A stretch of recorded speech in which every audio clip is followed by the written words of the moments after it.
Let's pray, fellas. We are live, ladies and gentlemen. Welcome to episode 2. That's right, episode 2 of Bear Club Live. This is your guys' opportunity and forum to talk wrestling with myself and my two good friends, good brothers, Grizz and Khalid. How are you guys doing today?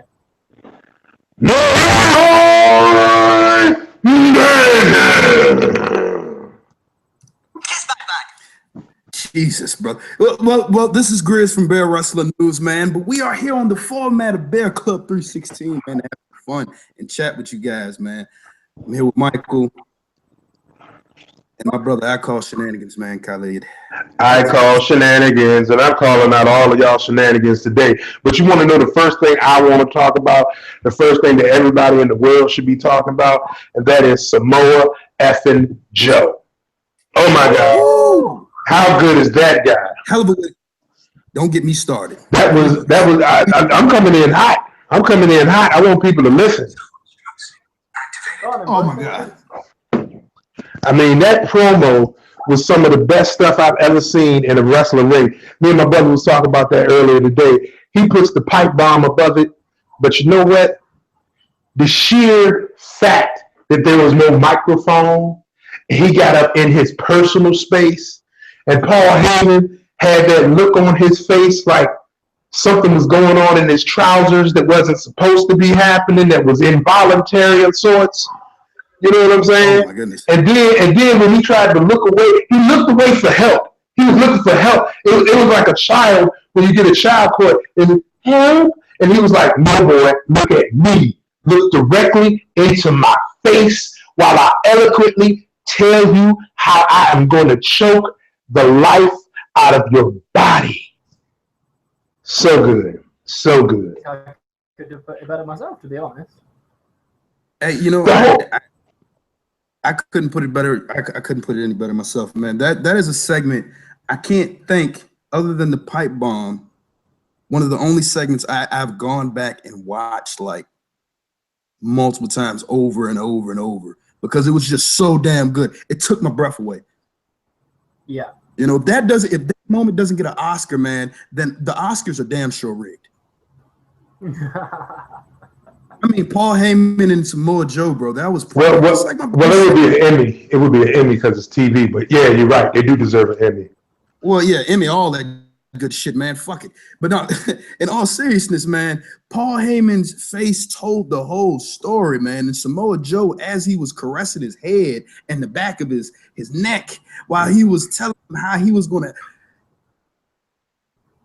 Oh my God, I marked out.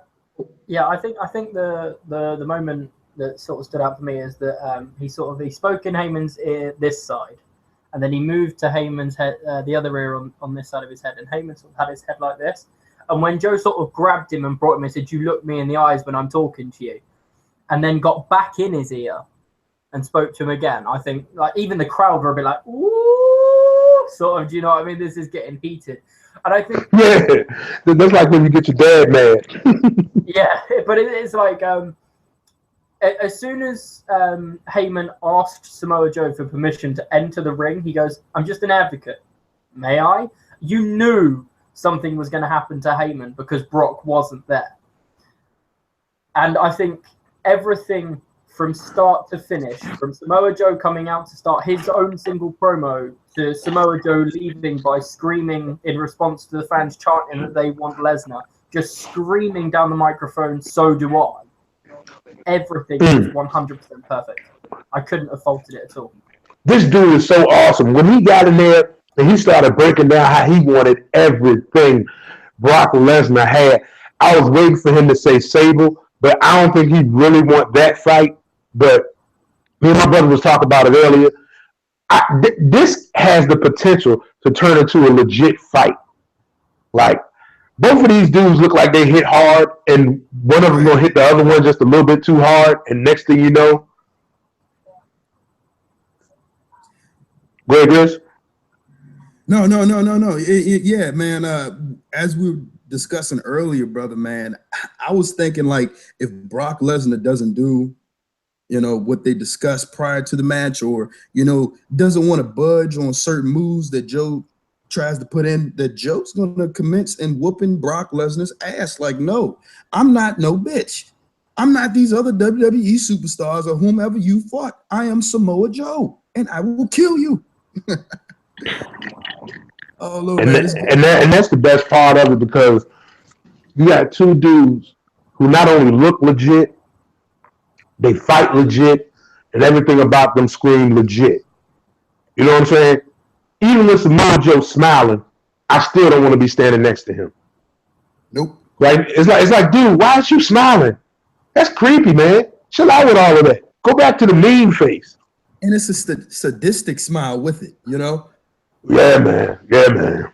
It's like I'm thinking of I some love scary shit right now. I love everything about him. WWE dropped the ball. If they'd have brought this dude in 5 years ago, could you imagine where he could be right now? That is ridiculous. That was awesome. That was probably the best thing I've seen in wrestling. I also enjoyed the segment backstage when Alexa Bliss tried to do her "This Is My Life" segment. Kurt Angle was like, "You know that sucked, right?" I'm glad WWE got out there and said it, because a lot of times they don't. So there's that. Grace, do you want to talk on that one, or? What'd you say? Do I want to talk about what? Do you want to talk on the Alexa Bliss backstage segment first, or may I? Oh, go ahead, bro. You know, do your thing, man. Okay, cool. So yeah, my opinion is quite a controversial one on that, compared to all of the sort of internet blogs and videos that I've been watching online. A lot of people slating the fact that WWE booked and scripted for Kurt Angle to openly say just how badly received the "This Is Your Life" segment from last week was. I think it's actually a really good thing that they've openly admitted that it sucked balls, because the biggest criticism that WWE always seems to get is that they're not in touch with what the fans want and what the fans like and what they don't like. And so, therefore, every now and then, picking up on the fact that something was so poor that the fans completely rebelled against it and actually publicly stating it and incorporating it into a storyline is one of the best ways to turn a poor segment into something that you can use going forward. So I'm 100% with WWE doing that. I mean, I'm assuming that from your point, Khalid, that you agree with me. Grizz, do you agree, or is there a differencing of opinion on that? No, I'm totally behind them doing what they did, brother. Openly coming out, because I mean, why not address the elephant in the room? Everyone's thinking it, so you might as well come out and put it all out on the table, you know. And I'm all for that. I mean, we all know that, you know, that wasn't Alexa Bliss's idea for a segment. So, you know, when Kurt Angle kind of put the blame towards her, I kind of was like, but I knew what direction they were going, and, you know, I was appreciative that they addressed it. So good stuff. Okay, so we've spoken about the Samoa Joe promo. We've spoken about Alexa Bliss's backstage segment.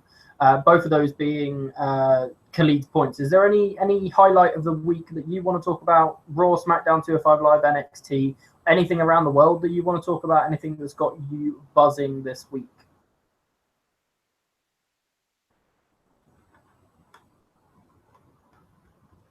Well, there's two more things I wanted to talk about. One of them is, and you guys can pick which one you want to take off on.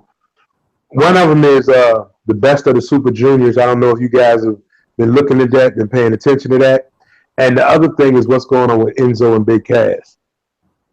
Okay, well, I mean, we can talk about the best of the Super Juniors. I haven't been as invested in it over this year than I was the year before, obviously with Ospreay winning it.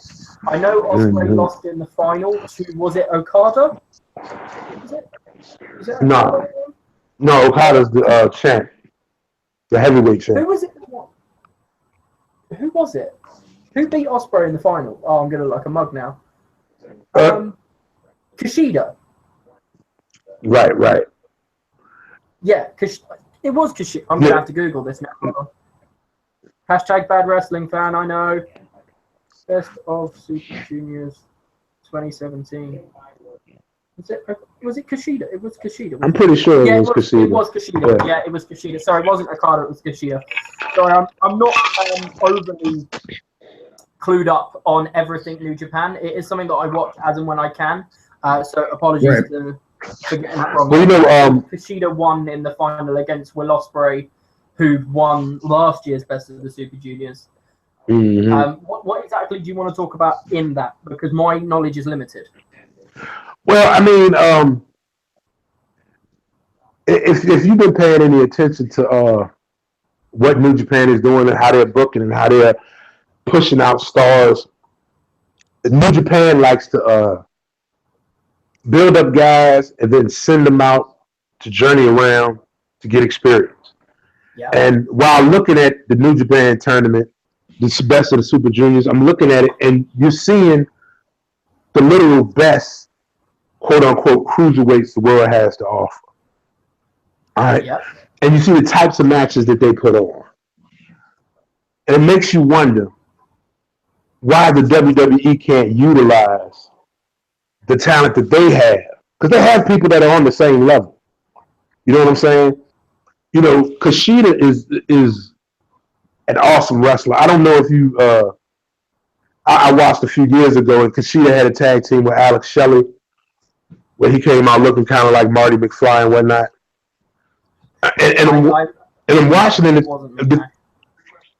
Huh? That wasn't something that I watched, unfortunately. Oh yeah, but the reason why I wanted to talk about the Best of the Super Juniors is because I wanted to ask you: are there any of those Super Juniors that you saw that you think you could interject into the Cruiserweight division that would give the Cruiserweight division the shot in the life they actually need? Besides Ospreay. Oh, yeah. Go ahead. No, I mean, because I love Ospreay, but it's just that I don't think he's coming to the WWE anytime soon. I think he has things he wants to accomplish before he gets there. I agree. The three I would pick, and don't hate me because they aren't Japan stars. They are stars in Japan, but they are not Japanese stars. And it's Ospreay, Ricochet, and Marty Scurll. I want to see, not in the Cruiserweight division specifically, I want to see them on WWE television. I know Marty Scurll's just joined Bullet Club, so that's not going to happen anytime soon. Ricochet and Will Ospreay, those matches, they put on matches all over the world, mm-hmm. and they blow it out of the water every single time. I don't care for the controversy and hashtag flippy shit. I think it is fantastic, and I cannot wait to see that match in the WWE in the future, should it happen. And I've got fingers and toes crossed that does happen at some point. That is a match and an opportunity the WWE cannot turn down if it is available. You got everything crossed except for your short hairs. Yeah, man. But yeah, I mean, I agree with you, man. And the thing about it is, Ricochet is one of those wrestlers that has that it factor. You know, that you just look at them and you're like, this guy's a star. It don't matter if he can talk or not. It's the same quality that Nakamura has and that Jeff Hardy has and that Rob Van Dam have. Guys that just have the it factor. You know, they're not great talkers, but they're awesome in the ring and people just connect with them. I think Ricochet was Prince Puma in Lucha Underground, if I'm not mistaken. Yes, you are correct. Correct. He was shining. He was the shining star in that promotion when he was there. And when he left, I think there was a small rumor that WWE were going to sign him and just nothing materialized and nothing really concrete came out. I think they missed an opportunity there. And I think if the opportunity comes to sign Ricochet at some point and they don't take it, that'll be one of the mistakes that Vince looks on in the next 10 years, and he may really, like, one of his biggest regrets if he doesn't get to sign Ricochet or Ospreay or Scurll or Kushida or Kota Ibushi or basically anyone that's in New Japan at the moment. They're killing it. They're killing it over there. Yeah, and also Leo Rush. Good about him. Of course.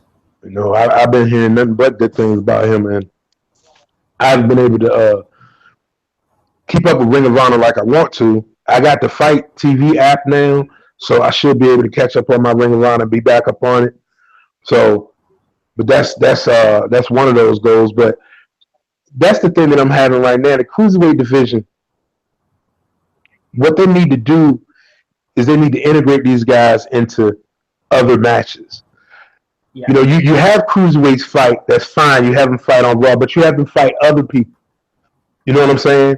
When they're fighting cruiserweights, that's for their division, that's for their title, but you have them go against other people, and you show that, you know, it's an inches game here in the WWE. You know what I'm saying? Austin Aries is supposed to be 202 pounds. Well, then it's highly believable that he could get in the ring and go with a guy like Seth Rollins, who's listed at 217. Yeah. You see what I'm saying? And that'll do wonders for the division. That'll do wonders for the wrestlers, and people will stop looking at them like, oh, here come the little flippy dudes. You know, I mean, WWE has conditioned fans not to give a flying fig about the cruiserweights, and that's what they have going on. Grizz, you've been awfully quiet. Have you got any points you want to make on the Best of the Super Juniors, on the cruiserweight division, anything that we've been talking about the last couple of minutes? Chris, man, look, man. Vince don't give a damn about the cruiserweights, man. God damn. No, but in all seriousness, man, I'm all for what my brother's talking about, bro. Because you got Finn Balor, who's 190, and he's going against all these big guys, and you got Austin Aries, who's 202. You know, and he's still going against these, you know, the smaller guys. So to make it more believable for the casuals and the fans, and to get everybody more in tune to the product, come on. Let me get some Rick Swann versus Braun Strowman. Oh my God, that would be entirely the funniest thing ever. I mean, because it was funny enough. Not commissioning murder. They are not commissioning murder on television. Well, that's not necessarily true, because the Big Show has fought Rey Mysterio. This nigga. Hold on, wait. Time out. You talking about they don't want murder? This motherfucker Roman Reigns was flipped in an ambulance. Braun Strowman. you talk about they don't want murder. Braun Strowman flipped the ambulance. Randy Orton set a house on fire. Bray Wyatt dropped a refrigerator on the cat. Baron Corbin dropped a forklift on the cat. No one's dead. One concussion. What's going on? Randy Orton had, you know what? Don't get me started, brother. Randy Orton did have a refrigerator dropped on his head. I don't know what the concussion protocol in WWE is, but they need to check into that, man. It really did. It was a fridge freezer, so he automatically got the ice pack as soon as the fridge landed on him. Yeah, well, my theory is that refrigerator was actually a portal to another dimension, and he just bamfed up out of there. That's the only thing that makes any sense. How else would he get to the arena around the same time as Bray, when Bray had the time to call a limousine? Out of all of that, that's what bothered me the most about all of this. You know what I'm saying? I can suspend my disbelief and enjoy it all, but who in the hell is believing that Bray Wyatt got a limo waiting on him? Oh, you know what? I just answered my own question. He stole Randy Orton's limo. That was Randy Orton's limo. Because didn't Randy pull up in a limo? Why didn't the limo driver say something? Oh, you must have killed my boss. Where are you going? Oh my God. But no, in all seriousness, man, I got somebody that wants to call in, bro. What's up? What's that? Sorry, Chris? So I got somebody that wants to call in, brother. What's up? Who is it? Are they got their YouTube account name? Have you got it? Can you send it to me? Sure. Well, let me see. Let me see what I can do. You guys can continue on. I'm gonna see what I can do. See if I can send you something. Send me something, and we'll get this person added in, and we can. You'll be the first ever guest on Bear Club Live. Can you believe it, guys? We've got a guest after 2 episodes. So do I send you the email? Just send me the name, their YouTube or Google name, and I can add it through that, I believe. All right, so okay, I guess I'll send you the real name then, brother. I'm sending it in the group chat. Yeah, you do that. You do that on the Hangouts chat, and I can go and add it straight from there. Gotcha. This should be the part where Khalid does like a Vince impression or something to pass the time. I'm waiting on it, brother. What the hell are you doing?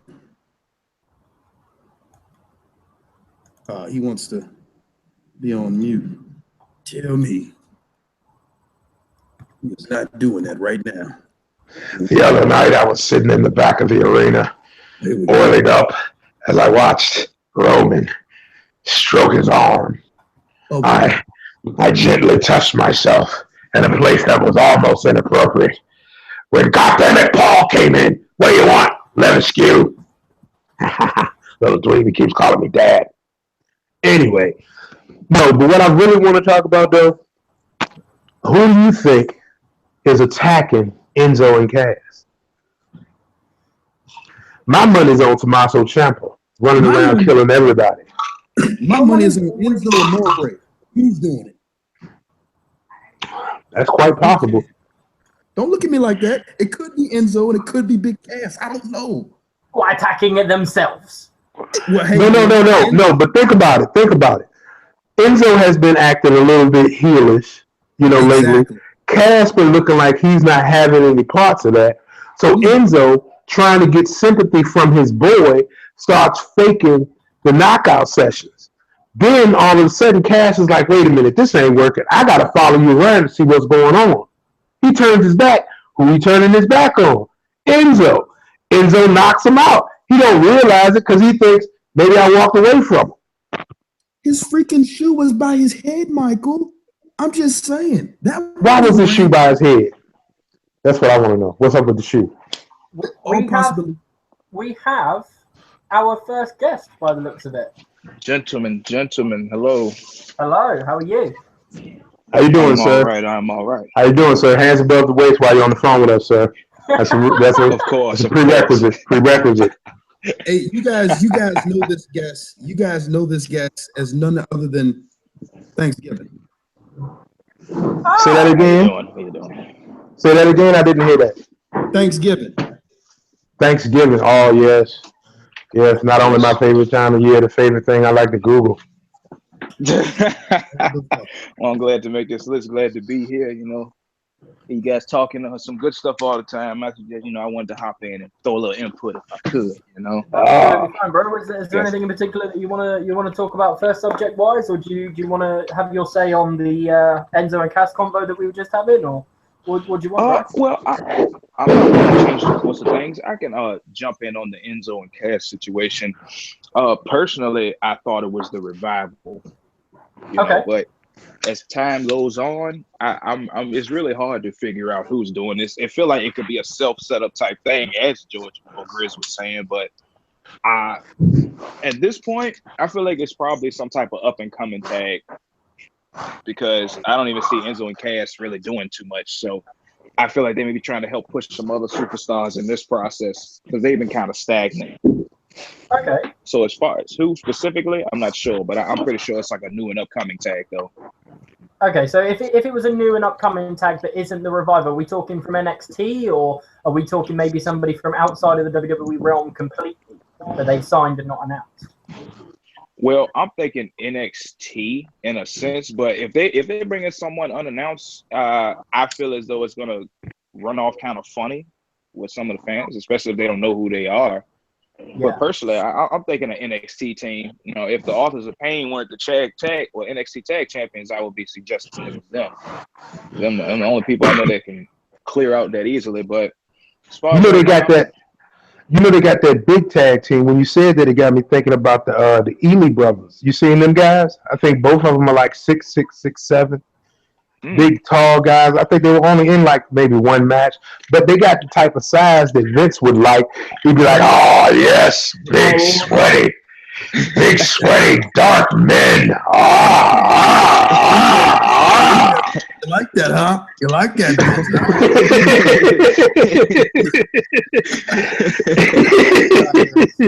If I was to pick a team that I feel would be coming up from NXT and attacking Enzo and Cass, and it's not the Authors of Pain. As long as it is not Riddick Moss and Tino Sabatelli, I don't care. You hate Tino. Oh, you talking about that new? I kind of like those new guys. Oh, God. Hey, man. Oh, that is hilarious. That is some good stuff there. I think in NXT, I think there was a conversation that me and you were having, Khalid, a few weeks back regarding tag teams. And you said that the only reason that DIY had survived as long as a tag team was because TM61 were out injured. And you felt that if that injury hadn't have happened, then the split would have happened a lot sooner and everything like that. Do you remember the conversation we was having with that? Yeah, because TM61, they're another team that have that look about them. You know what I'm saying? And both of those guys seem to have a little bit of the it factor as a tag team. That would be a good team to bring up, actually, now that I think about it. And it's about time for him to come back from his injury also. But my theory is it's Tommaso kneeing everybody in the face. Tommaso Ciampa. You've got an obsession I think Jack Gallagher, he's getting ready to turn heel, fellas. We don't see it. It's coming. It's coming. The gentleman Jack. With the umbrella. he's knocking everybody on the umbrella. You leave my Brit alone.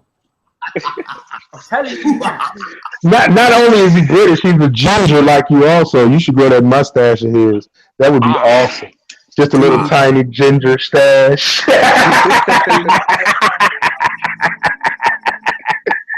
Do not make me get this. Just a little tiny ginger stash. The ginger stash. Tell me. Ginger stash. No, this is not bullying, man. This is not bullying. You have obviously never been to the States because you, sir, don't know what bullying is. Dude, let me tell you something, man. My brother used to make me want to fight him, bro. I used to hate this guy and love him at the same time. I was like, man, he's so goddamn mean and funny. He's mean and funny, man. I hate that shit.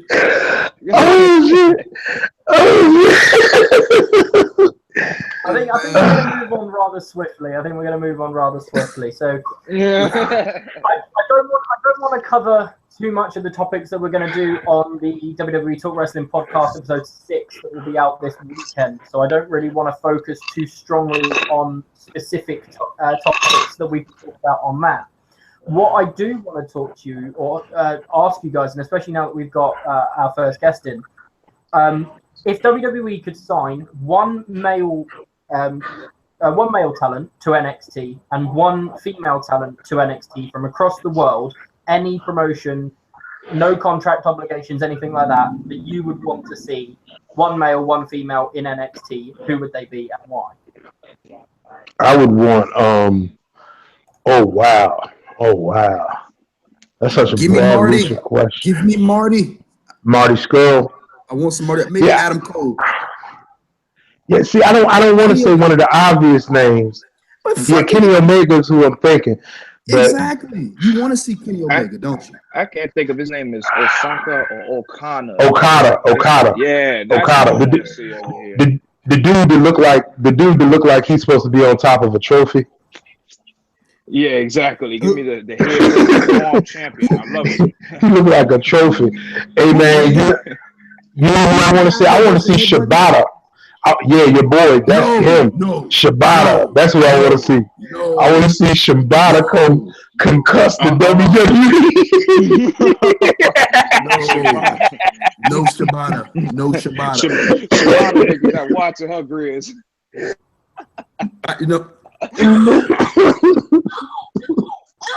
No Shibata. Just a little Shibata. Just a little Shibata. No. And Nixon Newell. I like Nixon Newell. I like her too. He makes my brain hurt. I can't. Just think about him, huh?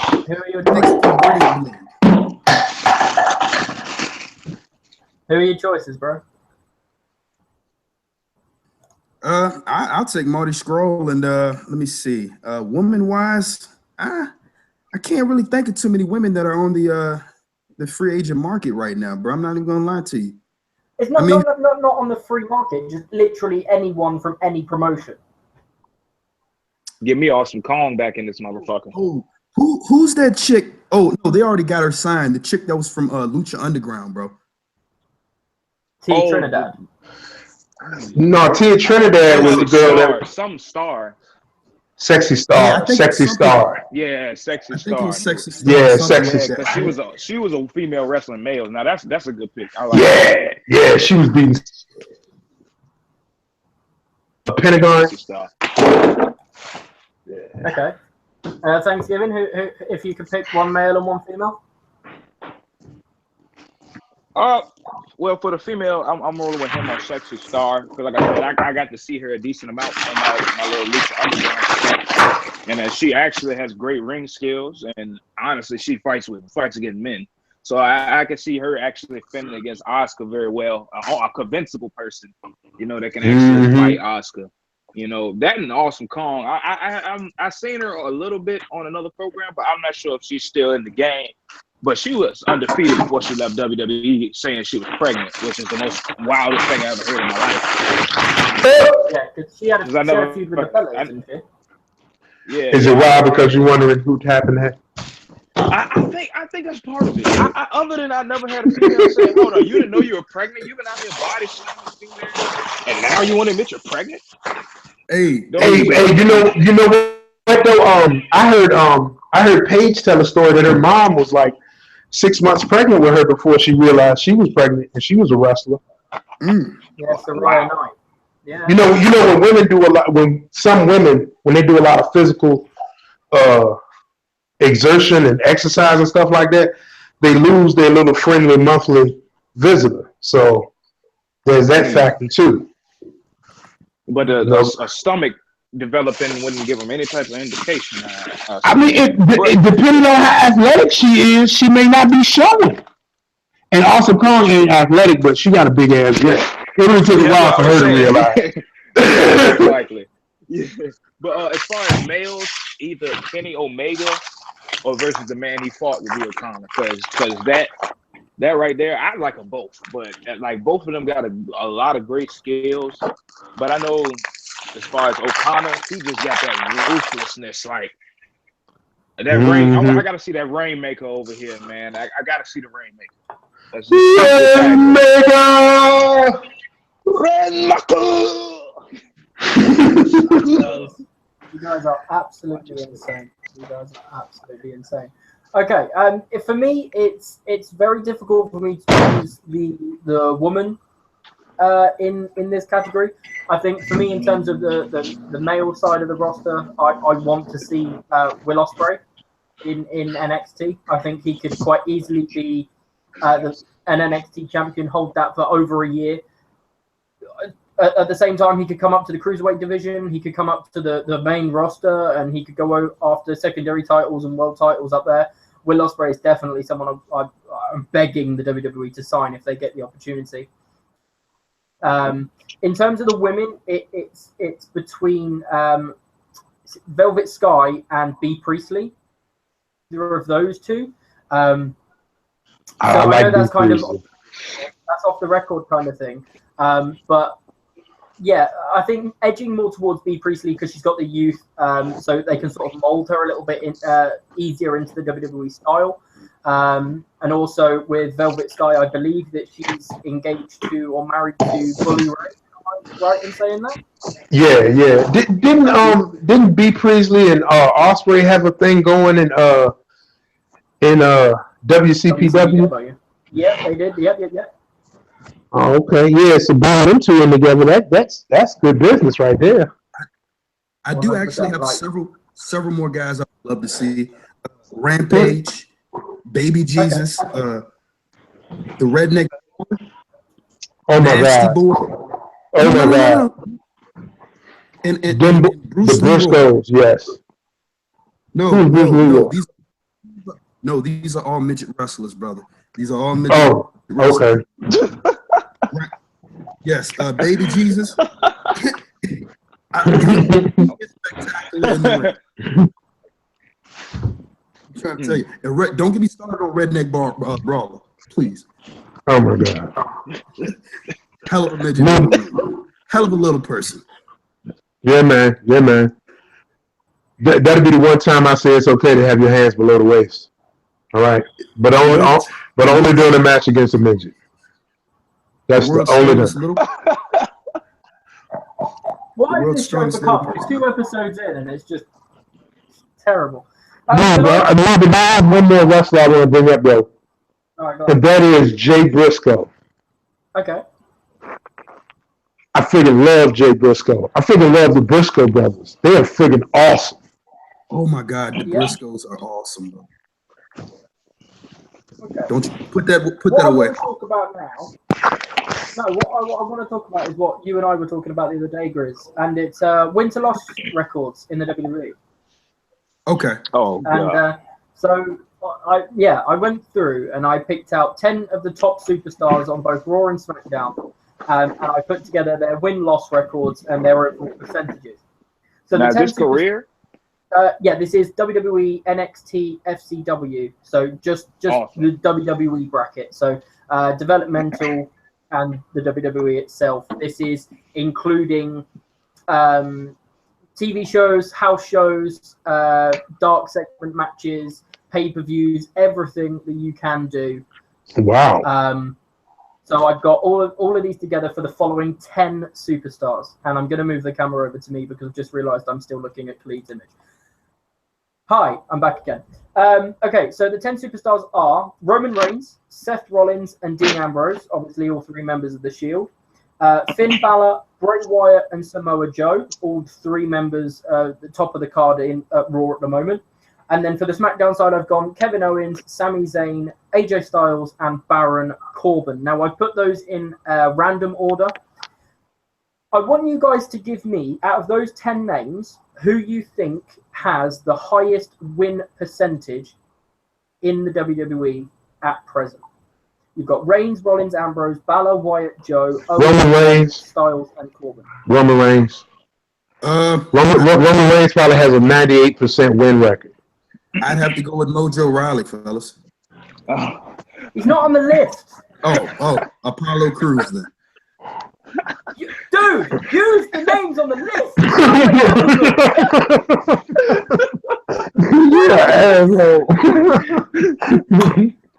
I'm sorry. I was gonna go with Finn Balor. I'm going personally with Finn Balor. Fuck's sake. All right, one at a time. Your top 3 out of that list. First, second, and third. Let's go first. All right. Well, number 3, I'd have to go with Seth Rollins. Okay. Number 2, Baron Corbin, and number 1, Roman. Okay. Khalid? I said Roman Reigns has a 99.99. He has a higher win percentage than niggas that are the daddy on Maury Povich. How about that?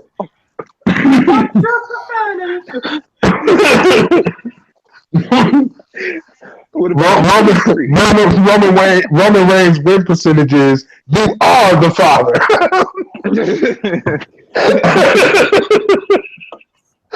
All right. Number 2 would be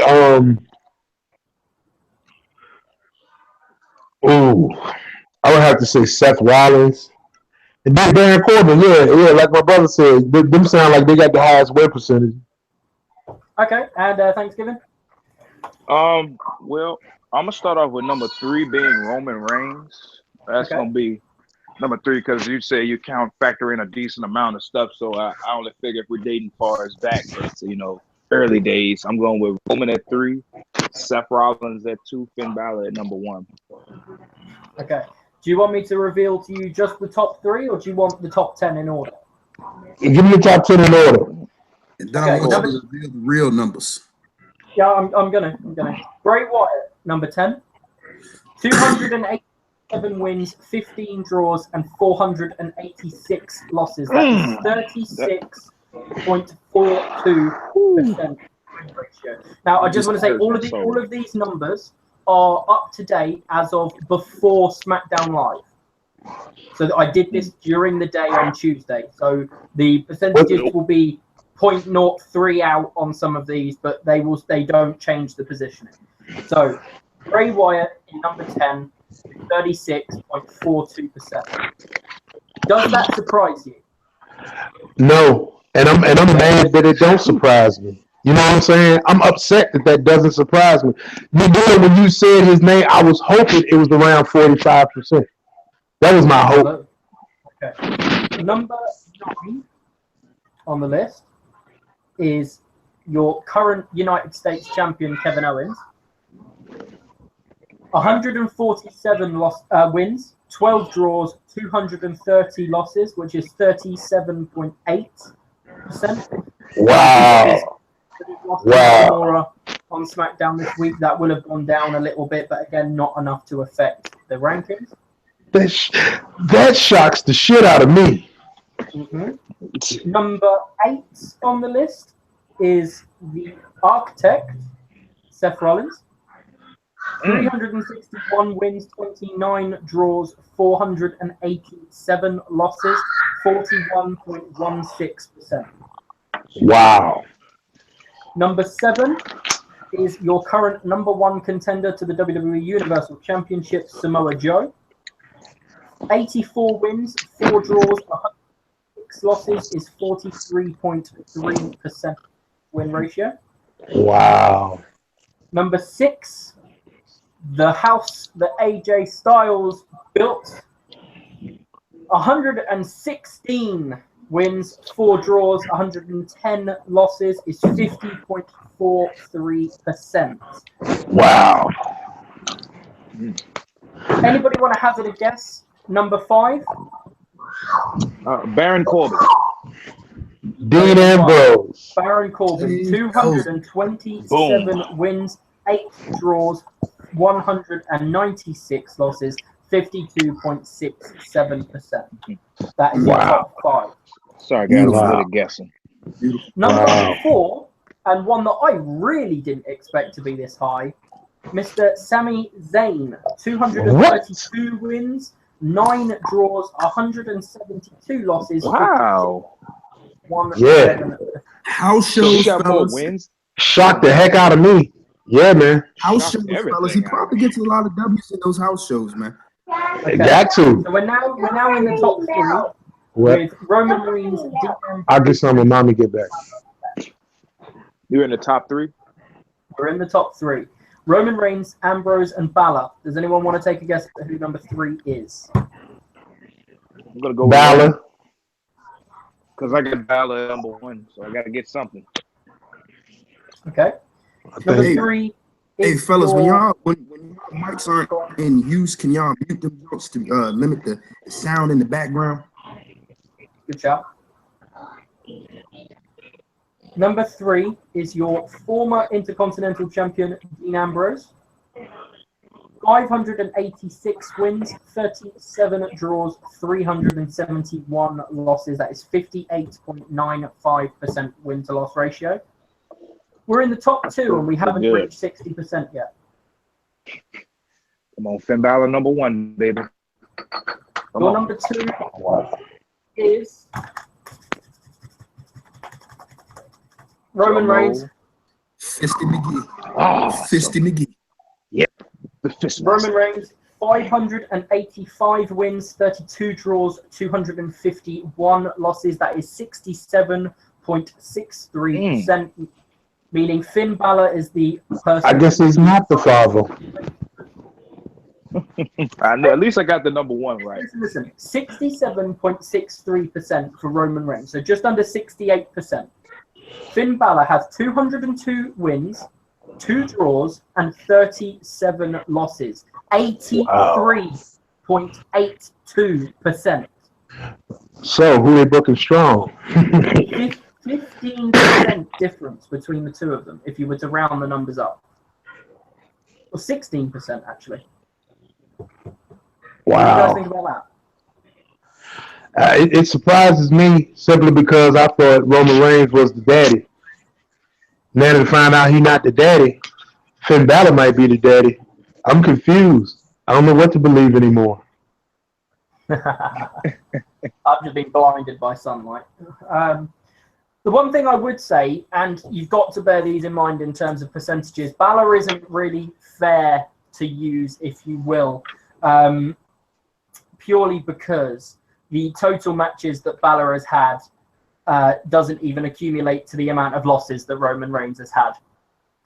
So it is a little bit unfair for us to compare, but Balor being at the top of the card on Raw for the majority of weeks is he kind of had to be there. One glaring omission that you guys are probably thinking is Shinsuke Nakamura. I have got his statistics down again. This is before SmackDown Live. 137 wins, 3 draws, and only 8 losses is 92.57%. And that's WWE and NXT combined. And that's what I factored in. I figured that NXT run was too amazing for his percentage to be pretty low. That's why I had to pick him number 1. I just felt that. Now the whole Seth Rollins thing caught me clean off guard. I'm not gonna lie, I didn't know he was that low, but I mean. Yeah. So the reason for this, the reason that I did these notes, and I mean, I'll show you guys. I don't know how clear they are, but those are the notes. I'm reading them quite clearly. So I've got here, we're going to talk about this on the podcast, but this is the one that I've been going off of, and I will kind of try and update it for the future. The one thing I do want to say is the reason that I've brought this up and I've done all of this research is because during my Extreme Rules live stream, which you guys can check out, it's on YouTube in full. Check out all of the live streams that I do. Check out all the videos that everyone does in this call. There's your plug, guys. We had an argument in the chat section where, and I'm not going to name names because it's slightly unfair, but there was an argument between a Roman Reigns fan and a Seth Rollins fan, with the Roman Reigns fan saying, oh, the fact that Roman is classed as being pushed too highly compared to Seth Rollins when they both had the same amount of championships and accolades is ridiculous, and that he doesn't understand why Roman's getting all the heat, etc., when Rollins has had the same attributes. And so I went through and I looked at all the statistics, and I mean, 67.63% to 41.16% is a big difference in terms of your win-to-loss records and ratios. But when you look at the comparison on the championships that they've won, yes, they're both world champions. Roman 3 times, Seth only 2 times. Roman's won the Royal Rumble. In comparison, Seth's won the Money in the Bank ladder match. They've both won the United States Championship once, and they are both tag team champions, obviously, together as a part of the Shield. So in terms of accomplishments, they are very similar. But in terms of a win-to-loss ratio and the constant need for a specific person to win, you can say that Roman is being pushed a lot harder than his competition. So, and the facts don't lie. I mean, what is your guys' opinion on all this? That's real. I mean, that sums it up pretty much perfectly. You know, and like I said, just the fact that I would wager that most of Roman Reigns' losses came via NXT. You know, it shows where WWE's priorities lie. You know, and then they wonder why people can't get behind certain superstars is because you feed them to one guy repeatedly.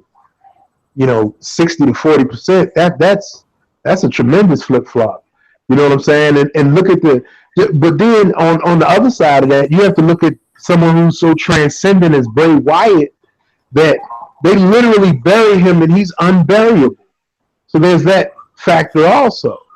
You know, it's a combination of things, I believe. And WWE, I told Grizz this the other day, WWE's problem is they'll create someone by mistake and then they'll think that they did it on purpose and then they'll try to do that again. You know, they'll try to, like they may be trying to redo Daniel Bryan's storyline with Sami Zayn. That's not going to work. It's different characters, different people. And they're trying to get John Cena out of Roman Reigns. And people didn't start half hating Cena. You know, Cena had his heel run as the heel rapper. You know, then he won. Then he was Mr. Hustle, loyalty, respect. We liked that until it got stale. Then we hated him. And we didn't even hate him. We just hated the fact that his character was stale. And he was coming out saying and doing the same things. Roman is stale to begin with. You can't just take a stale character and try to make them something they're not. I agree. One thing I do want to say, just interrupting before we go back in. Hello to anybody that is watching this live. I know that Kitty has joined, one of our viewers and fans, and I have sent an invite out for her to join the chat. So she will be joining hopefully in a few minutes' time. Joe. So just wanted to let you guys know that if you hear a new voice, you know who it is. The invite's been sent out. And again, this is the reason we do these videos, is for people who watch our podcast or watch our videos and want to interact with us, but we can't get you on the podcast for whatever reason. This is your guys' forum. And for anybody that's watches this back on YouTube and says, oh, I'd like to be involved in that, we are going to do another show tomorrow, possibly a bit later or a bit earlier, timing wise. We'll have to work on that. But as I said at the beginning, this is your guys' forum to jump into a chat with us and speak to us about everything that wrestling has to offer. Anything that you want to vent about, anything that you want to scream and shout about, let us know. This is your forum essentially. But sorry to cut you off, guys. You carry on as you were.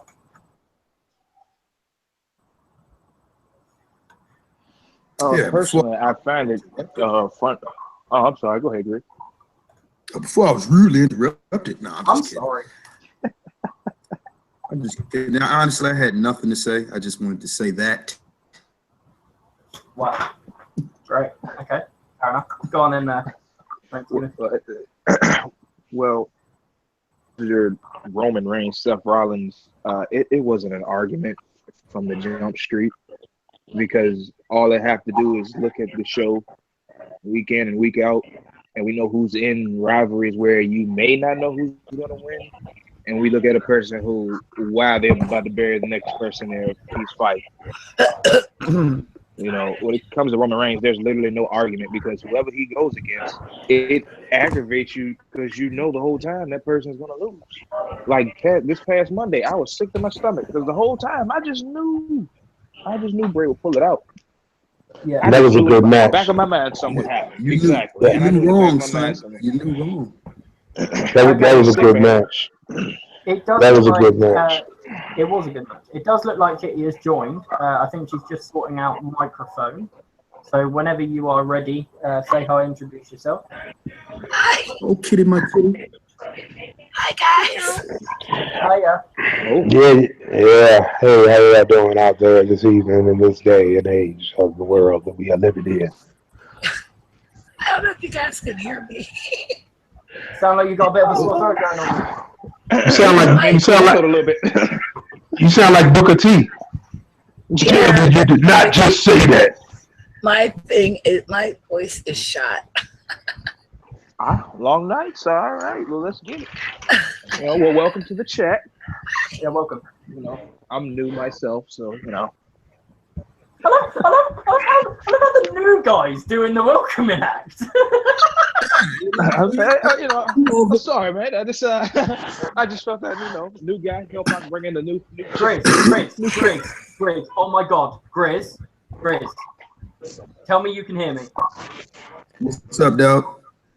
You know what happens when you steal the welcoming from me and it's not even your podcast? Oh, there you go.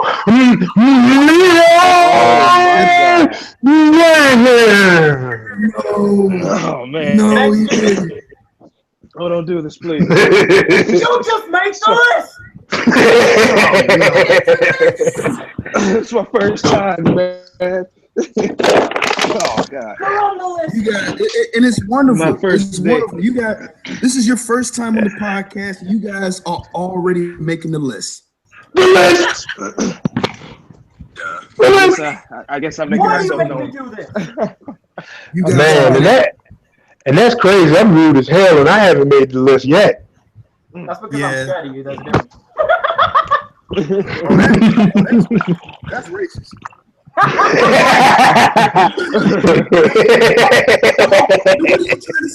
What are you trying to say, gingerbread man? Tell me he did not just say that. Yes, he I did. think that's list worthy right there. Hey, I got something to I talk think to there you should be guys 2 names about. on it. Go on then. Let Kitty have a. I know. Let the cat out of the You bag. guys watch Joe Cronin? I do. Yeah. Do you know who Joe? Most So definitely. do Yeah. you guys know who Kenny Bolin is? Yeah, I'm here. Yeah.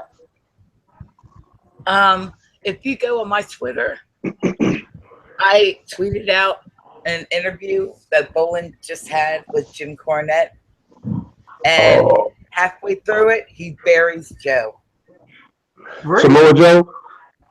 No, Joe Joe Cronin. Cronin. Oh, okay. Because he was the co-host of the Bowling Alley. He just like hired Joe in Twitter on the air. Wow. Yo, Yep. no gossip over here, Kitty. I'm I'm sorry. gonna. Cornette is nuts. Cornette is No nuts. gossip.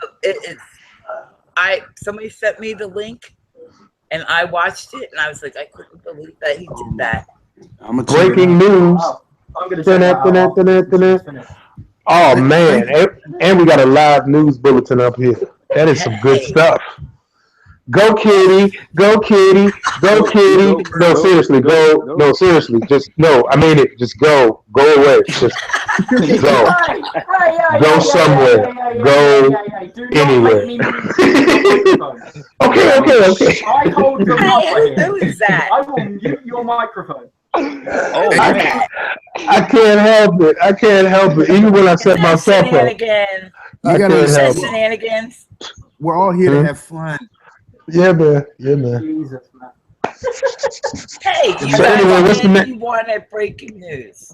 Wow, that was awesome. That was awesome. I really appreciate it. Definitely. But I have one thing I want to say, Kitty. Now that you're here and I can actually speak to you, Yes. I've been tracking your prizes, your parcel. Yes. This morning it arrived in New York. Oh, yeah. That's all I know. Hey, So, it's not that. it's It's on the a way couple to you. views then. Yeah, it's on the way to you via the US Postal Service. There is a tracking number. The tracking number that I gave you, if you use that, there should be a link that takes you to the US side's tracking. Right. So you should be able to find that as well. I'll send you all of the details on Twitter after this is finished. But yeah, should be with you in the next couple of days. You ready to lose more? Ooh. Where's my soundboard? Because you.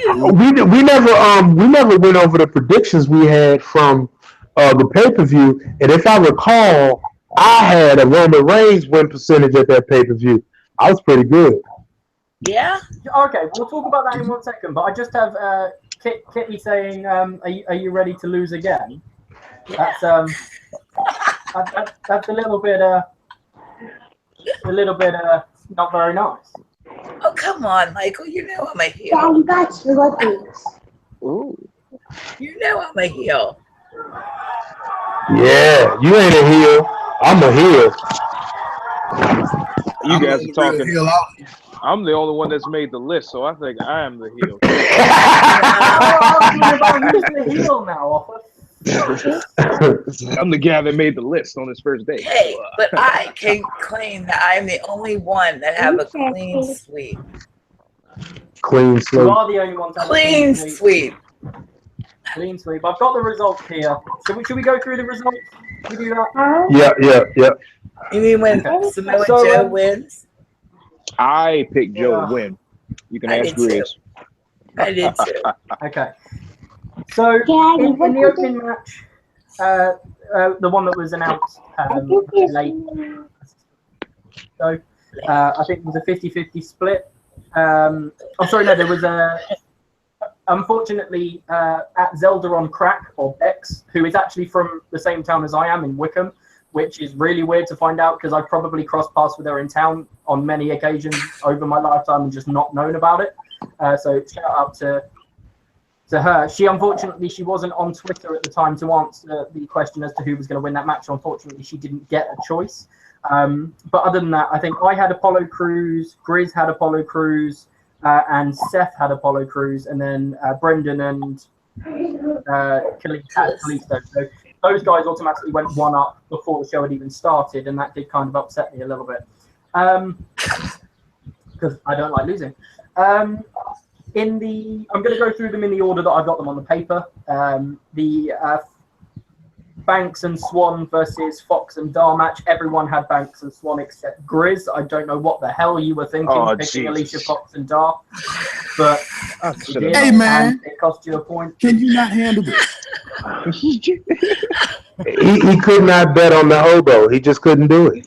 Hey, man. Would you bet I think on you told me you were going against Swan because it was in his hometown. Am I right in saying that? You can't go against the hometown boy. Because you know I've never had a thing for Alicia Fox until she gets her weave right. Until she get that weave right, I just can't get jiggy. I will never pick her to win anything. I don't. Fair enough. Yeah, I think Vince was upset when he found out Rich Swann was in his hometown. He was like, "What? You let him go over?"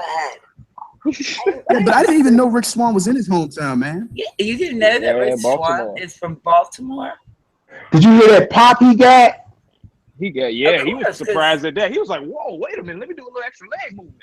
He expects silence. Yeah, he was Baltimore's always been a big wrestling town. It's always been. I was going to say I didn't think that Vince was actually at the show, because if he was, he definitely wouldn't have let Rich win. No. Agreed. He probably was taking a piss break or something. Agreed. That's what I said in my review anyway. I think Vince was in the bathroom during that. What are you doing, Hunter? Let me get my wang in my pants. What are you doing? Don't let him win in his home. God damn it! You're throwing it. You're gonna make me. I'm gonna. Yeah.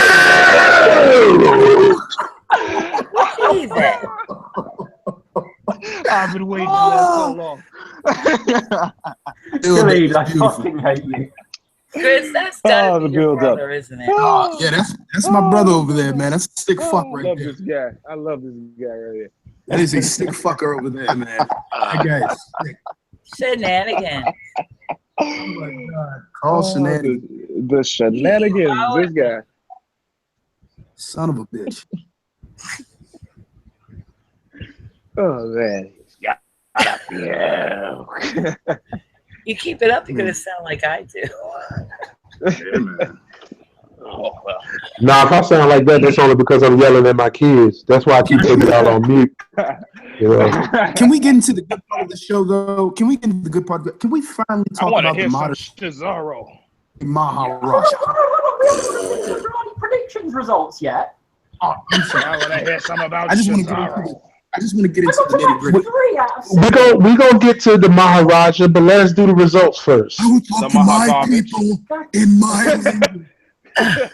Michael, you gotta stop being a proper British gentleman and just tell them to shut up. Oh, excuse me. Carry on. You really do. You have to go heel. I'm not going heel. You got to. I'm not Jack Gallagher. I'm a gentleman. I'll let them carry on. Oh. Right, okay. So the overall listings is what I'm just going to go through, just from 6th through to 1st. So in 6th place, it was Bex or Zelda on crack. Grizz, you came 5th. Brendan, WWE fan, came 4th. At _ FFS, Seth came 3rd. Khalid came 2nd. And I won. Victory. You're going down, Michael. Have a night. Get out. Did anybody see the intro to my Extreme Rules You're a wanker. review video? I wore all of the championship belts that I had. I had one around my waist, one on each shoulder, one wrapped around my neck, and then just one over the top of my head. I'm such an idiot. Right, anyway. Okay, so that's the Extreme Rules predictions. I believe you froze the results. I think I had Samoa Joe winning. I did. I had Samoa. I think you definitely had Finn Balor. I think I personally would have won if I was in there. Honestly, I already picked Joe. I'm a great guest. I can add your name. I can add your name to the your Twitter handle to the list of names to be picked into the hat for Money in the Bank. I'm picking. Is my name in there? Of course. Is it in there? That better be in there because I wasn't able to do it. Okay, so I'll add Thanksgiving's name into the list. I think I've got 10 names in the list, and I'm picking 6 opponents because it's a 6-man ladder match. There's 6 opponents and then myself. The way it's going to work, I'm going to do a video on this. I'm actually doing the selection this weekend. Information video, but the way I'm going to run it, if I win, sort of nothing really different changes. The only difference is there will be a Money in the Bank briefcase given out to someone depending on their positioning. The Money in the Bank briefcase works exactly the same as it does in the WWE. Anywhere up to 1 year, you can use the briefcase and interject yourself into a championship predictions video. Just tell me the night before the pay-per-view that you want to jump in, and automatically you get jumped straight into the predictions. So that's how the briefcase will work. If I win the predictions overall, it's whoever comes second will receive the briefcase. If there is a tie, then there will be tiebreakers that I will determine as and when if it happens. If I don't win, then the person who does win gets the $25 worth of merchandise, or we'll arrange that. And basically, whoever comes second gets the briefcase. So that's essentially how I'm going to run it. But again, that's a video that I'm going to make on my channel, probably on Saturday. And that will be out on Sunday, because I've taken out the top 3 Superstars of the Week series because unfortunately it wasn't being received very well. I sent out a Twitter poll and people said that out of my series, that was the one they wouldn't mind seeing go. So I'm going to use that time to make the videos for the pay-per-views a bit more special, a bit more lengthy, add different things to it, etc. But yeah, that's the Money in the Bank. I will add your name, Thanksgiving. Kitty, your name is on the list. The only rule is that if you're on a pay-per-view, then you skip that next one purely just out of fair play. You know, that's the only rules I have, really. But yeah, we're going to jump in. Somebody said they wanted to talk about Jinder Mahal. Oh, Jesus. Who was that? Don't get me started. Don't get me started. Only one person wants to do that. Please. Okay, well, I'm going to hand it over to Grizz. Grizz, you go for your life. I'm going to reply to some of these tweets. That I mean, in all seriousness, did you guys not enjoy the entrance from the modern day Maharaja? It was beautiful. They're stepping it up for him, man. He looks good with that title. Yeah, that's it. That is it. That's where it stops. That's where it stops. That was a great entrance, but that is exactly where it stops. He looked pretty. I love the Bollywood boys, man. I love everything about them. Yeah, I love they. I think it would be a little more interaction. Well, you know, I think the title would be better on Shinsuke, but you know. No. They gotta have some build up to give Shinsuke that title because he gonna have it for a while. I know. They need to have some build up. Yeah. Do you think they're gonna test Jinder now because he's not technically a part-time? I don't think they're gonna put the belt back on Randy real quick because that would be like his 14th title reign, and I don't know that WWE want to actually put him in that air because right now he's tied with Triple H, I believe, with 13. Then you got Flair with 16, well, Flair and Cena with 16. So I don't know what they're going to do about that. They might want to slow his roll with that. But as far as what they're trying to do with Jinder, it's a great idea. Everybody on this call hates him except for the people who love him because other people hate him. I love him because people hate him. But you want to know what? You hate him. That's the point. That means that every time he fights somebody, you're going to want to see him get beat. That's the point of a heel. That means he's doing an awesome job by definition. It's not even the fact that I don't like him. It's the fact that he cannot wrestle. He's not used to wrestling. I love his character. His character is cool. I rock with He's his getting better on his promos. Yeah, his mic skills are getting generally are improving because he's knowing what he can and can't say. But I swear to God, as soon as the bell rings, he turns into the most. He looks terrible. I call shenanigans, man. I call shenanigans. I'm sorry, brother. Look, I believe moves did he hit before he hit the Colossus. I'm sorry. About three shenanigans. Call you gotta call shenanigans on his match. Mojo Rawley was fighting 90% of the match, and then at the end he hit his moves and that was. I will talk to my people in language I call shenanigans. Why do you sound like John I'm just saying, bro. Like you got it. I know people. I know you. The last couple matches he has put on been horrible or replay. They haven't been like terrible. Like I gotta gouge my eyes out. They've been all right. No. The dude is not used to throwing no offense. I mean, I can't even argue for that one, brother. The dude, he looks confused every time he has to throw an offensive maneuver, he looks confused. He's like, what am I supposed to do here? That's his character. That is his character, to be confused every time he hits the ball. This is actually Like, oh my God, I'm actually hitting him. I'm gonna predict this match. Watch what happens. Randy Orton's gonna be kicking his ass the first whole part of the match. The Bollywood boys are gonna interfere a little bit. He's gonna kick Randy in the face. Then he's gonna probably throw him into a turnbuckle or hit the coloss. That's all he's gonna do. Coloss! Okay. Here's what I think is going to happen, and I'm being quite topical now. If anybody saw yesterday, your time, not yesterday my time, Rusev sent a tweet out stating, and it's just hashtag thank you Rusev. Now I'm using this in a philosophical way. That's the word. Philosophical. Don't mock me, okay? Rusev. If I were going to mock you for anything, it would be for being a ginger. Is racist. Shots again. Piece of shit. That's it.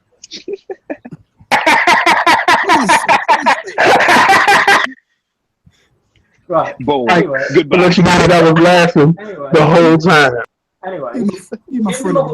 Jinder Mahal is going to beat Randy at Money in the Bank. There's no doubt. Of course, yes. The thank you Rusev, I think that is Rusev himself foreshadowing what the crowd will be chanting when he beats the shit out of Jinder Mahal after the match. Hey, I hope so. Rusev is cool enough to be that meta, man. I love Rusev. Have you ever heard this guy actually chill, man? I don't know if you guys have seen the Southpaw regional wrestling thing, but you guys need to watch that. Because his farmer is awesome. I'm gonna tell you what's gonna happen, man. There's gonna be a debut of a third body, right? Who's gonna come in, interfere, and he's gonna help with the match. Bollywood boy is. Wait a minute. Wait for it. Khalid. He's gonna come back from retirement. He's gonna come in, and everybody's gonna hit the Maharaja. Mute him now. He just said the great Khalid, bro. Mute him now. Stop him now. You talking about extending a great championship reign? Come on. Okay. If he does have the great Khalid, that'd be crazy though. That would make me want to be like, okay, keep a belt on him. That's wow. That's a big guy. Now he's got me rolling. Only comes out just as yesterday. If the great Khalid come on, when my hand goes up, your mouth goes shut. Oh, that's oh my god, that worked. Sick! Oh wow, it worked. Awesome. Right, okay. That is racist. I can hear Kitty either trying to speak in the background or just pissing herself laughing, one of the two. I'm laughing. Right, okay. I just wanted to give you the opportunity to actually say your piece if you had something to say, because you're probably sat there going, what the fuck have I just joined into? Hey, I do Foul Mouth Network. Do you think that this is any worse than Foul Mouth Network? Oh yeah, Foul Mouth, they get it in over there in Foul Mouth, bro. Those guys are. Can't say I'm hip to Okay, that. guys, well we've been going for about an hour and 15 minutes now. So I'd say maybe one more topic, and then we'll call it a day for today. Obviously, we're going to do another show tomorrow, so we don't want to make this one too long. So maybe one more topic that you want to talk about, and then we can sign off for today. Samoa Joe and Brock, who you got on No, I'm not. I'm going with. He hasn't failed me yet. Joe has not failed me yet. I love me some Joe. Sure. Please let me come up against Kitty at Great Balls of Fire so I can actually get a fucking point. Great Balls of Fire. I'm serious. Yeah, I mean, why? If you pick Samoa Joe at Great Balls of Fire, you are down a point. I mean, Really? I was You picking, think so? I was picking I Samoa don't. Joe. I was picking Samoa Joe. They I need to wouldn't- get that title off of him. I wouldn't be surprised. The way they're building this match, bro, I mean, shoot, Jinder Mahal is the WWE champion right now. Would you be shocked if Samoa Joe beats? No, And I wouldn't be shocked, and I wouldn't disagree with it. But Okay. if you read into all of the information that we've got already, number one, this match is a one and done situation. Therefore, Brock losing the championship means he's not going to get a rematch. Right. That's not logical. I don't. So Brock wins. They're going to job him out. How isn't it logical? I'm thinking because he's a part timer anyway. I mean, I'm saying it could be one and done. No, look. Go ahead, Michael. Make your point. The thing is right from a kayfabe. I'm doing the inverted commas. From a kayfabe point of view, you really think Brock Lesnar is going to lose the championship and then not get his rematch? This is Brock Lesnar we're talking about. Part timer or not, this is Brock Lesnar. We're not saying he's not going to get his rematch, but it's just not going to be against Samoa Joe. Or right now, he's going to lose the title, and at the end of the day, Brock is always going to be entitled to that rematch. So he's going to get there. When he comes back, he's already in the title picture anyway. So it's not like he's not going to get that logical rematch. My thing is, I don't see Samoa Joe just beating him up. I see it coming as a sense of maybe he went at Paul Heyman and that short distraction. Brock is like, oh my goodness. And then he puts the Coheed clutch on him. If Brock's not going to pass out, tap. He's going to end up passing out. Right. He's not going to tap. He's going to pass out. And Brock can pass out, and they'd still see him as a beast. He just got caught because Samoa Joe is no slouch in his own right. That man can throw down. And honestly, that's why I picked him to go against Brock, because he's the only person I've seen, other than, of course, booking the Super Roman, that can actually go toe-to-toe with Brock, take a beating, and give one too. Because look at his battles with Shinsuke. He was getting rocked. And I think he even messed up his jaw and came back maybe a week and a half, 2 weeks later, like right back at it. I mean, that was a great match. That's just, how I see it being able to go with Samoa Joe. He's no slouch at all. He can pull out a muscle buster on Brock Lesnar. I mean, honestly, I bring that back. Okay. It's going to be interesting to see what happens. Definitely, the Money in the Bank, obviously, first of all, and then Great Balls of Fire. Are we going to see like the culmination of Goldust and R-Truth feud at Great Balls of Fire, or is it something that's going to sort of lead through more and more weeks? Because I'm bored of the vignettes already, and they've not even locked up. Genuinely, like I don't care. I don't care. Like, and I think part of the reason, like, everybody's ranting and raving about how good the Goldust promos are, but for me, the Goldust promos are good because that's what he did back in the 90s. I wasn't watching it in the 90s. I didn't start watching this program until 2009. I don't know what that Goldust is about. And for me, it's just super boring. And I don't know if that makes you feel old, anyone, but I'm 21 years old from the UK. WWE and professional. He plays games with his head. Do you know what I mean? It's not big over here. I'm sorry. If they're gonna bring back Goldust, they need to bring back Goldust doing all the crazy shit that he did. You know what I mean? Crazy shit. But that's what he's gonna do. They need Marlena. He needs Marlena. I'm talking about full form Goldust. I mean, the thing is, he's gonna. They're just showing the promos. Once they culminate his in the ring, like if he was on the mic in the ring, it would culminate his actions, and I think it would draw you in more, Michael, towards him doing that. Maybe. But because they got him doing the 24-karat production, in the background, it's not really gonna draw you in just because it's his, off out of the ring promo. But I guarantee once you see the wrestling with it, because you will see exactly. Watch his wrestling with it. It's like his wrestling is mental.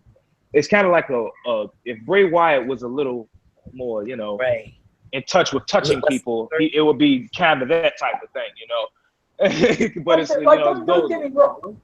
Don't get me wrong. I like Goldust. Like from what I've seen of Goldust from when I started watching back in 2009 to what I've seen now.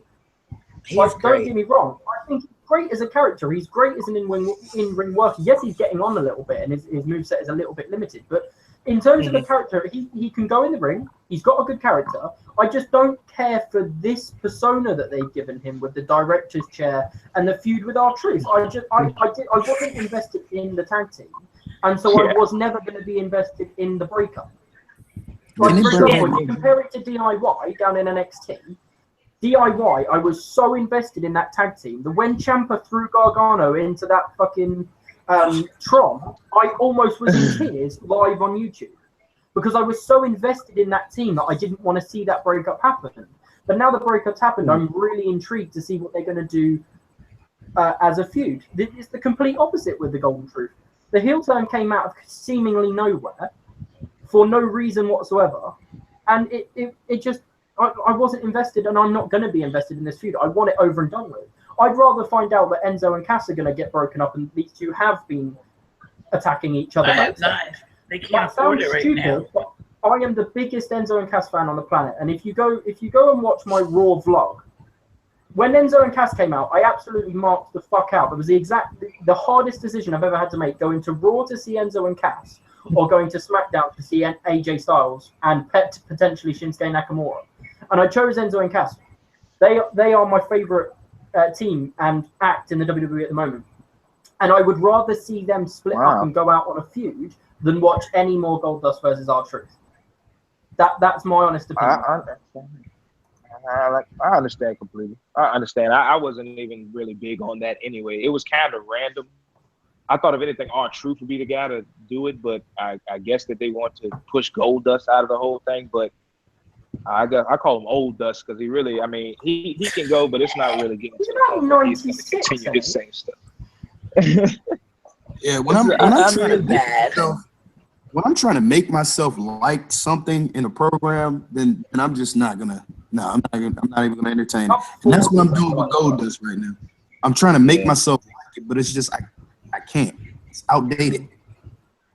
I think Speaking of missing people, where the hell is Ty Dillinger? Ty Dillinger, Where he needs to be. he is working the NXT house shows. It just seems like, they made all this big deal about him, and now he's missing. I absolutely love Ty Dillinger. He was mentioned by working a Shane. few house shows down in NXT. He got no cheers. I mean, I want to know he always get 10s everywhere, man. what 10s all over the place. They killed his momentum. Adam Cole needs to come to NXT. He needs to come. Damn right, Kitty. I know. I'm so mad that he's not here. Damn right. I need me some Adam Cole. It disappointed me. Bye-bye! Hey, baby. World Wildlife Foundation. I like those shirts. Okay. Yeah, those.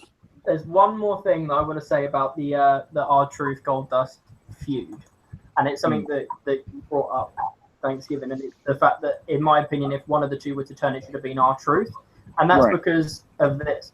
Bring back Little Jimmy! That's all I want to see. I wonder why they haven't brought Jimmy. Marlena back with him.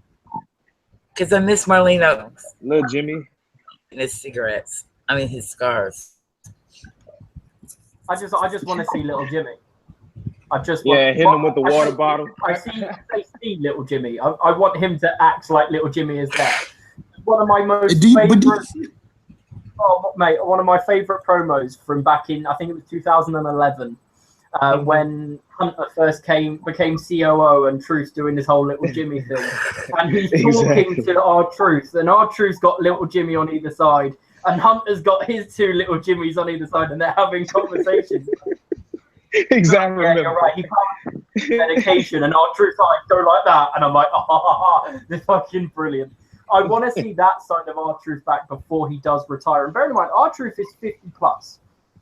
He's not got that much longer left in him. And I think they missed an opportunity with the split to have R-Truth go heel one. They missed it when he was like, come to the ring and what? He needs to come to the ring and ask the universe, do you want to see my little Jimmy? Whoa. Do you want to see my little Jimmy? Whoa. I was actually gonna go with him coming back and thinking the wrong matches. Like when he was thinking he brought out the ladder to the wrong matches. It started climbing the ladder and there was no briefcase on top. Where's the piggy bank? It's like I need all that along with Little Jimmy. Oh mate, just an accumulation of all of R-Truth's best skits. Just in one lot. Him just going crazy. Exactly. He's just when going he got to crazy. the top of that ladder and he was like, "Who's got the piggy bank?" I fucking pissed myself, honestly. I fucking died. And then when he came out, he wasn't meant to be in the Money in the Bank ladder match. And Kane's introducing like Ziggler and Reigns and Sheamus, and he comes out and he's like, "I'm gonna tell you what the truth's gonna do in Money in the Bank." And Kane's like, "You're not even in the match." And he's like, "My bad. This one's on me." My bad. Everyone's pissing themselves off, and honestly, bring back that side of the truth. Please bring that side of truth back. Yeah. Fuck this golden truth bollocks. Bring me back that hard truth. Let Goldust go to the performance center and become a trainer like William Regal's done. And William Regal, Grizz, is someone I'm going to be talking to you about on the podcast, so just be prepared for that. I think we're going to wrap this up here, to be honest, because as I say, we've been going for about an hour and just under an hour and a half. And as I say, we've got a show tomorrow, so we don't want to make this one too long or too run out of topics. I do want to just say to Thanksgiving and Kissy, thanks for joining this one, guys. I hope you enjoyed it and you'll join in the future. Sure. Oh, yeah, definitely, man. Thanks for having me. No problem. I don't know if you remember. I just want to say, I would say thanks to Khalid, but he's not here. So thanks, Khalid. We'll speak to you whenever, buddy. Grizz, as per usual, good brother. Thank you for joining. Do you guys just want to individually shout out your Twitter handles and or YouTube channels and things like that? Just get yourself a better coverage. Well, I was giving That's Kitty so some time funny. because I know I tend to. That's so funny, Michael. Shout out. Give yourself a shout out, or I can do it for you. My poor bird. Okay. Well, I think I could go. One. Because she can't say it because her poor voice. Hopefully you can get some medication sorted for that, and we can have you on maybe tomorrow if you're available. Yeah, I have to get it back before Saturday. Okay. Thanksgiving. Well, go for your life. For me, my Twitter is Mr_Thanksgiving_. Facebook, you can find me at 3 Band Mafia, all together, one letter. Same for the Instagram as well. And I don't know if you remember, I had actually messaged you a couple times. So thank you for having me on here. Finally got a chance to catch up and get on one. Yeah. I mean, I definitely remember having a conversation with you about getting you on the show. So it's never a problem. And I mean, you both have been great. So no issues with having you back on tomorrow. Whenever we do these, we're going to try and do these at least once weekly. So yeah, always welcome, both of you. Anytime. Oh, bless her. She sounds like she's literally dying. I was like, yeah. Grizz, shout yourself out, and then we're going to talk about the Patreon before we leave. Is he still here? Is he still here? Christopher, answer your damn phone. Christopher. That is a new one. I like that one. Christopher. Shout out your Twitters and your Facebooks and your YouTubes and your Snapchats and your Instagrams and anything else that you use. Of course, ladies and gentlemen, you can follow me at Dare Wrestle News on the Twitter feed. Or if you want to find me on my personal Twitter, Grizzy Dare, at Grizzy Dare. Okay. Or at 3 Band Mafia, possibly on Instagram, wherever you guys do your social media meeting up. But follow me, like, subscribe, and of course. Right now, before we finish, I do just want to say, literally about 3 hours ago, we set up a Patreon page for this YouTube channel, Bear Club 316. We are currently working on getting the introduction video sorted. Myself, Grizz, Khalid, and Kristin will be recording the video to go up on that. If you guys can and do enjoy these videos and do enjoy all of our individual content, and you do feel like donating, anywhere from $1 to $5 is all we're asking for at the moment. There are specific gifts and rewards depending on your tier of donation, so that would be really greatly appreciated. If you could give that page a look, I will leave a link in the description. description down below. You can follow this channel on Twitter at BearClub316, and if you don't already, please hit the subscribe button. We really do appreciate it. I want to say thank you again to everyone for joining, everyone that's sent messages in the comments. Kitty, Thanksgiving, Grizz, Khalid, thank everybody for joining in. We will see you tomorrow for episode 3 of Bear Club Live. But for now, guys, have a wonderful day. Thanks for watching. And peace.